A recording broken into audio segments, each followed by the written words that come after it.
This is the webinar series on RTI and learning disabilities identification.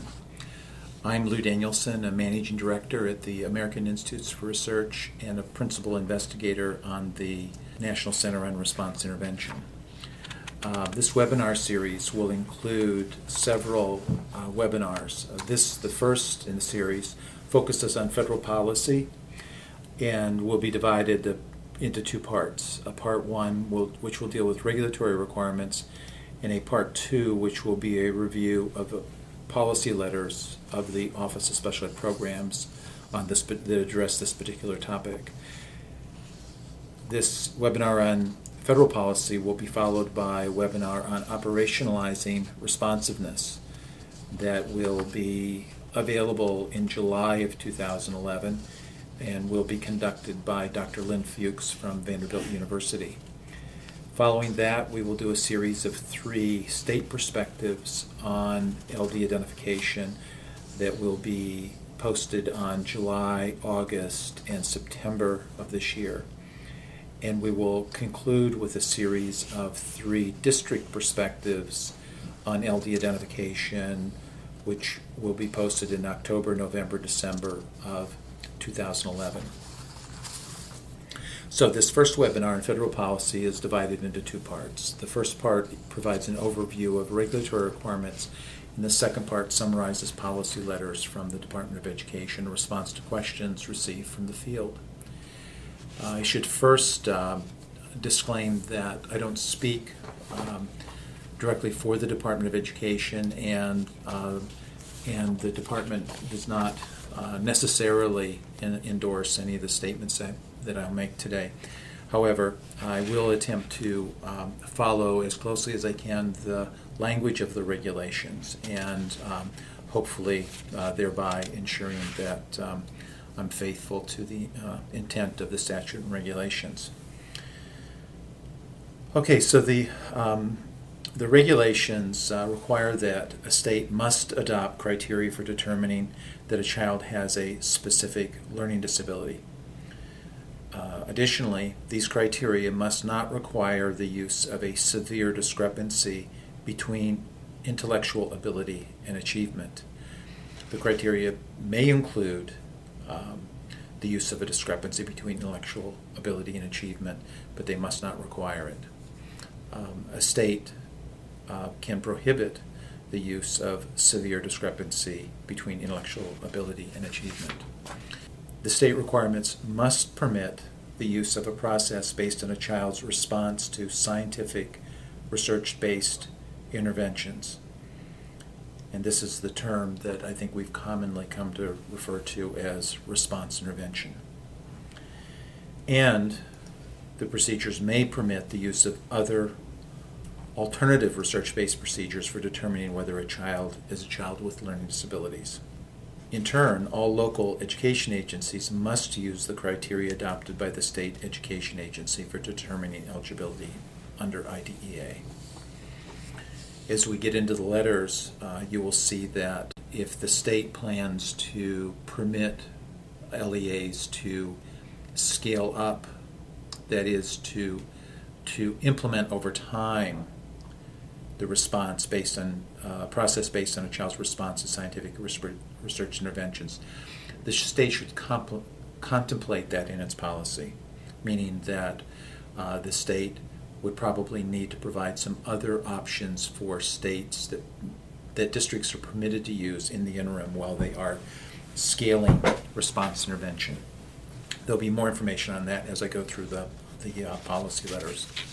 A very important point is RTI may not be used as the sole criterion for determining eligibility for learning disabilities. Based on information we're hearing, this is an area where there may be some confusion, and again, the policy letters will deal with this issue. But RTI provides one very important piece of data that would be part of a comprehensive evaluation, but by itself cannot be the sole criteria for determining eligibility for learning disability.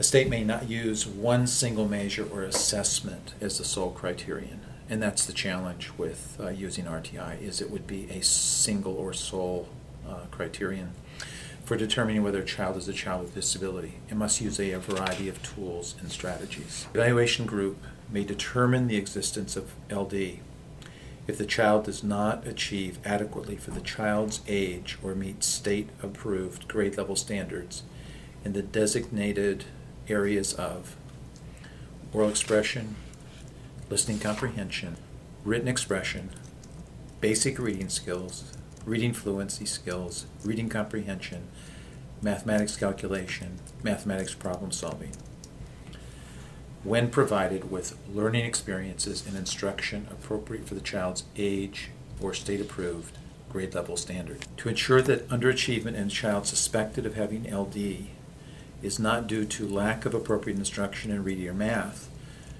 the group must consider, as part of the evaluation, data demonstrating that prior to or as part of the referral process, the child was provided appropriate instruction in regular education settings delivered by qualified personnel, and data-based documentation of repeated assessments of achievement at reasonable intervals reflecting formal assessment of student progress during instruction, which was provided to the child's parents. RTI does not replace a comprehensive evaluation, and all other requirements under the evaluation and reevaluations section of the regulations are applicable. A comprehensive evaluation requires the use of a variety of data gathering tools and strategies, even if RTI is used. However, the results of response intervention may be one component of the information reviewed.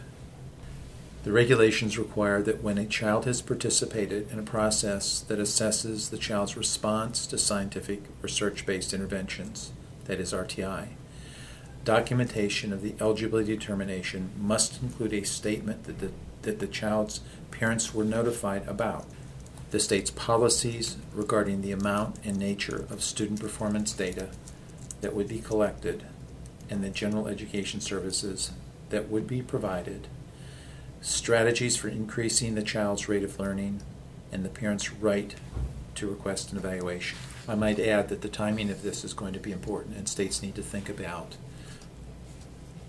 when this might be provided. The regulations provide no specific timeline on this, other than this needs to occur prior to the eligibility determination. RTI cannot be used to delay or deny an evaluation of a child suspected of having a disability.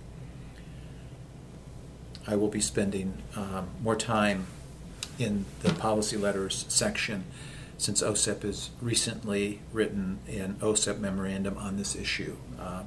This appears to be an issue where at the local level there seems to be some misunderstanding, and so this deserves much greater attention, which we'll provide later on. A parent may request an evaluation at any time to determine if their child is eligible for special education, and that means any time during the RTI process. The public agency must promptly reply to a parent's request to evaluate their child for eligibility for special education. There's no specific timeline on this, but the expectation is that it would be prompt. If an LEA chooses to decline a parent's request for evaluation, it must issue the prior written notice required under the regulations that informs the parent of their refusal to initiate an evaluation. The parent may choose to challenge this decision by requesting a due process hearing to resolve the dispute regarding the child's need for an evaluation. Alternatively, the public agency must promptly request parental consent to evaluate if a child needs special education-related services and adhere to the required time frames unless extended by mutual agreement of the child's parents and a group of qualified professionals. Typically, the time frame for conducting the evaluation would be 60 days. OSEP does not endorse a specific model for determining whether a child has a learning disability. Typically, this would be something that a state might do. Alternatively, states may defer to school districts to determine a specific model, but OSEP does not endorse a specific model. The analysis of the comments and changes of the regulations state that the department does not mandate or endorse any particular model. Rather, the regulation provides states with the flexibility to adopt criteria that best meet local needs. In reviewing LD criteria, state agencies need to consider the collection of data to document a child was provided appropriate instruction in a regular education setting prior to referral for evaluation. Reevaluation processes and procedures. The collection of data for those children being evaluated for LD who are attending private schools. As you'll see, one of the policy letters addresses this issue of children attending private schools. The collection of data is one component of a variety of data gathering tools and assessments in completing a comprehensive evaluation.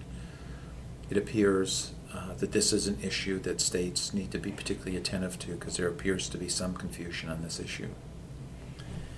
An evaluation cannot rely on a single procedure as a sole criteria or criterion for determining eligibility. Determination of the additional variety of assessment tools that will be considered in addition to RTI, if RTI is part of the criteria for determining eligibility, to complete a comprehensive evaluation to determine eligibility of special education. Again, this is an area where it appears that local districts and schools may need some additional assistance. The timeline of the RTI process when a student is in the process of evaluation for eligibility for special education. It's become evident that this is an area where where parents appear to have some concerns about the timeline of the RTI process. Parent involvement in the RTI process. While the regulations lay out some clear expectations on parent involvement, the regulations are silent with regard to parent involvement in the very early stages of RTI, such as whether and when parents might be provided information for students who might not be responsive to Tier 1 or who might be screened as at risk at the beginning of the school year. This is an issue that is going to be important for states and districts to address. In addition, training and dissemination of information regarding the RTI process for both regular education and special education staff. This is particularly critical. In some cases, the information may be kind of general, information that kind of generally describes RTI. The needs are likely to be quite different, though, for schools and districts that are in the process of implementing RTI. And states and districts will need to be attentive to that particular issue. I might mention also that it has implications for higher education in terms of the pre-service preparation of both regular and special education staff. The database documentation reflecting formal assessment of student progress during instruction is a component of RTI models. However, this regulatory requirement is mandated whether or not a state chooses to implement an RTI model. And I think this is a really critical point. That is that even if a district is using an approach other than RTI, the regs require that formal assessment progress during instruction is necessary, and this is intended to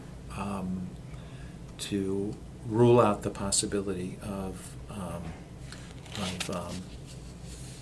poor instruction being one aspect of why a student might not be responsive. States will need to consider the requirement to provide parents with the database documentation described in the regs as they develop their criteria for determining the existence of a learning disability.